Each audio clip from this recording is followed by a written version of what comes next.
కేసులో మరో ఎమ్మెల్యేకి క్లీన్ చిట్ లభించింది. జగిత్యాల ఎమ్మెల్యే సంజయ్ మీద అనర్హత పిటిషన్ను స్పీకర్ గడ్డం ప్రసాద్ కొట్టివేశారు. ఆయన పార్టీ మారినట్లు ఆధారాలు లేవని స్పీకర్ స్పష్టం చేశారు. ఇప్పటికే పోచారం శ్రీనివాసరెడ్డి, కాళీ యాదయ్య, తెల్లం వెంకట్రావు, కృష్ణమోహన్ రెడ్డి, మహిపాల్ రెడ్డి, ప్రకాష్ గౌడ్ల అనర్హత పిటిషన్ను కొట్టివేశారు.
ఫిరాయింపుల కేసులో మరో ఎమ్మెల్యేకు క్లీన్ చిట్ లభించింది. జగిత్యాల ఎమ్మెల్యే సంజయ్ మీద అనర్హత పిటిషన్ను స్పీకర్ గడ్డం ప్రసాద్ కొట్టివేశారు. ఆయన పార్టీ మారినట్లు ఆధారాలు లేవని స్పీకర్ స్పష్టం చేశారు. ఇప్పటికే పోచారం శ్రీనివాసరెడ్డి, కాళీ యాదయ్య, తెల్లం వెంకట్రావు, కృష్ణమోహన్ రెడ్డి, మహిపాల్ రెడ్డి, ప్రకాష్ గౌడ్ల అనర్హత పిటిషన్ను కొట్టివేశారు. ఇక ఈ అంశంపై మరిన్ని అప్డేట్స్ని రిషికేష్ అందిస్తారు. రిషికేష్, జగిత్యాల ఎమ్మెల్యే సంజయ్పై అనర్హత పిటిషన్ కొట్టివేశారు, వివరాలేంటి? ఎస్ ప్రియాంక, తెలంగాణ రాష్ట్రంలో సంచలనంగా మారిన పార్టీ ఫిరాయింపుల అంశం ఎమ్మెల్యేల అనర్హత పైన బీఆర్ఎస్ పార్టీ పోరాటం చేస్తా ఉంది. న్యాయ విచారణకు సంబంధించి అటు సుప్రీంకోర్టులో కావచ్చు, ఇటు స్పీకర్ దగ్గర ఉన్నటువంటి నేపథ్యంలో స్పీకర్ 10 మంది ఎవరైతే ఫిరాయింపులు ఎమ్మెల్యేలు ఉన్నారో వారికి సంబంధించినటువంటి అంశంలో 8 మంది ఎమ్మెల్యేలకు క్లీన్ చీట్ ఇచ్చినట్టుగా తెలుస్తోంది. ఇంకా 2 పైన కూడా విచారణ కొనసాగుతున్నటువంటి పరిస్థితి ఉంది. అయితే దీనికి సంబంధించి ప్రధానంగా ఉమ్మడి కరీంనగర్ అంటే జగిత్యాల జిల్లాకు సంబంధించిన డాక్టర్ సంజయ్ కుమార్ బీఆర్ఎస్ పార్టీలో గెలిచారు. ఆ తర్వాత కాంగ్రెస్ తీర్థం పుచ్చుకున్నారనేటువంటిది బీఆర్ఎస్ ఆరోపణ. ఈ నేపథ్యంలోనే ఆయన ముఖ్యమంత్రిని కలిశారు. అయితే ఫిరాయింపులకు సంబంధించినటువంటి విచారణ సందర్భంగా స్పీకర్ కు తన అఫిడవిట్ ను సమర్పించాడు. నేను బీఆర్ఎస్ ఎమ్మెల్యేగానే ఉన్నాను, కొనసాగుతున్నాను అని అఫిడవిట్ లో పేర్కొన్న సందర్భంగా కూడా ఇప్పుడు ఈ విచారణ సంబంధించిన అంశంలో బీఆర్ఎస్ ఎమ్మెల్యేగానే క్లీన్ చిట్ ఇచ్చారు. అంటే అధికారికంగా జగిత్యాల డాక్టర్ సంజయ్ కుమార్ బీఆర్ఎస్ ఎమ్మెల్యేగానే కొనసాగుతున్నారు. కొద్దిసేపటి క్రితమే ఆయన ప్రెస్ మీట్ నిర్వహించారు.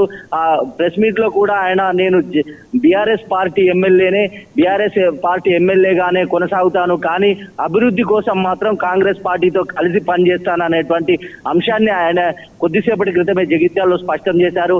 ఆయనకు సంబంధించి బీఆర్ఎస్ శాసనసభకు సంబంధించి లెజిస్లేటివ్ ఫండ్ తన 5,000 రూపాయలు ప్రతి నెల తన యొక్క శాలరీ నుంచి కట్ అవుతుంది అనేటువంటి అంశాన్ని ఆయన ప్రస్తావించారు. అఫిడవిట్ లో బీఆర్ఎస్ పార్టీ ఎమ్మెల్యేనే కాదు, నేను ప్రతి నెల 5,000 రూపాయలు శాసనసభకు సంబంధించిన ఫండ్ చెల్లిస్తున్నాను అనేటువంటి శాసనసభ్యునిగా అనేటువంటి అంశాన్ని ఆయన స్పష్టం చేశారు. అంటే మొత్తంగా కూడా ఈ వ్యవహారం అంతా కూడా బీఆర్ఎస్ పార్టీలో ఉంటూనే కాంగ్రెస్ పార్టీతో పనిచేస్తానని బహిరంగ వేదికల మీద చెప్తున్నారు డాక్టర్ సంజయ్. కానీ అధికారికంగా స్పీకర్ సంబంధించి కావచ్చు, కోర్టు న్యాయ విచారణల సందర్భంగా మాత్రం తాను బీఆర్ఎస్ పార్టీ ఎమ్మెల్యేనా అనేటువంటి అంశాన్ని చెప్తుండే. ఈ గందరగోళాన్ని కొనసాగుతున్నప్పటికీ కూడా అధికారికంగా ఇప్పుడు doctor Sanjay Kumar BRS party ఎమ్మెల్యేనే. అయితే కాంగ్రెస్ పార్టీతో పనిచేస్తానని ఇక్కడ ప్రకటించడం, అక్కడ స్పీకర్ క్లీన్ చిట్ ఇవ్వడం, స్పీకర్ దగ్గర బీఆర్ఎస్ పార్టీలోనే ఉన్నా అంటూ అఫిడవిట్ ఇవ్వడం, ఇదంతా కూడా ఈ రాజకీయ నైతికతకు సంబంధించిన అంశం.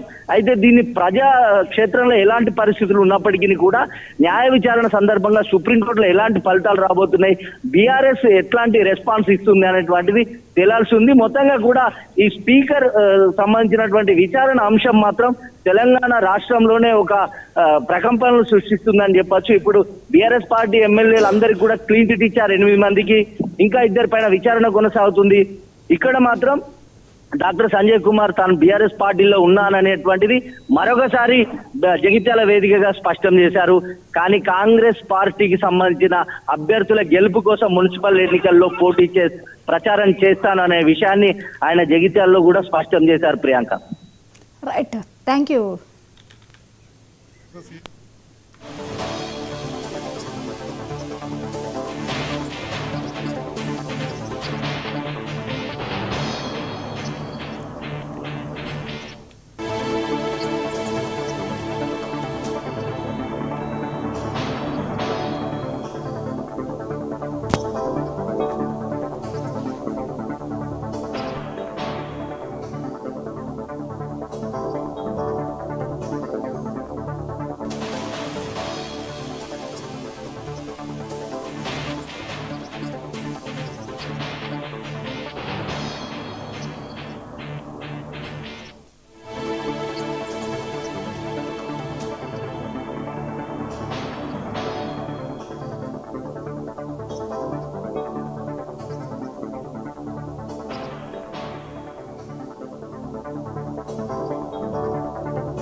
బీఆర్ఎస్ పార్టీ నుంచి గెలిచిన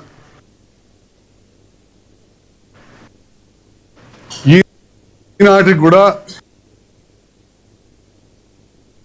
నేను బీఆర్ఎస్ ఎమ్మెల్యేనే. నేను బీఆర్ఎస్ పార్టీ నుంచి గెలిచిన ఈనాటికి కూడా బీఆర్ఎస్ ఎమ్మెల్యేనే. జగిత్యాల అభివృద్ధి కోసం ప్రభుత్వంతో కలిసి పనిచేస్తున్నా.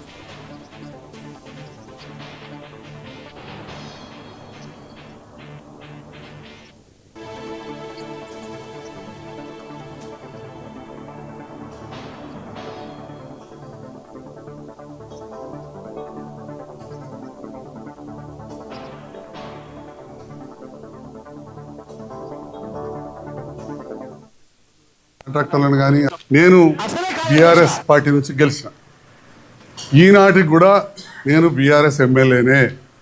నేను బీఆర్ఎస్ పార్టీ నుంచి గెలిచిన ఈనాటికి కూడా బీఆర్ఎస్ ఎమ్మెల్యేనే. జగిత్యాల అభివృద్ధి కోసం ప్రభుత్వంతో కలిసి పనిచేస్తున్నా. జగిత్యాల అభివృద్ధి కోసం కలిసి పనిచేస్తున్నా.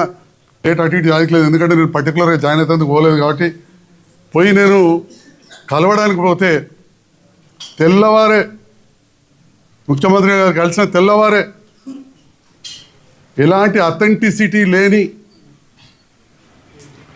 ఆధారాలు లేని మీడియా ప్రచారంతో నేను ఇవ్వలే స్టేట్మెంట్, ముఖ్యమంత్రి గారు ఇవ్వలే, నాతో ఉన్న మంత్రులు ఇవ్వలే. కలిసి పనిచేస్తామని చెప్పి పోయి నేను చాలువ కప్పితే వారు నాకు కండువ కప్పితే నేను కాంగ్రెస్లో చేరినట్టని చెప్పి బీఆర్ఎస్ నాయకులు వచ్చి నా హాస్పిటల్ మీద రచ్చ చేసి నా దిష్టి బొమ్మ తలబెట్టారు. నాకు ఒక అవకాశం కూడా ఇవ్వలేదు వివరణ ఇవ్వడానికి, నాకు ఒక నోటీస్ ఇవ్వలేదు. మన కవితమ్మ అదే అడుగుతుంది కదా, మీరు నేను ముఖ్యమంత్రి గారిని కలవగానే వారికి చాలు కప్పితే నాకు కండువ కప్పగానే తెల్లవారంగానే నా ఇంటి మీద దాడి, తహసీల్ చౌరస్తాల దాడి మీరందరూ కూడా చూసినారు.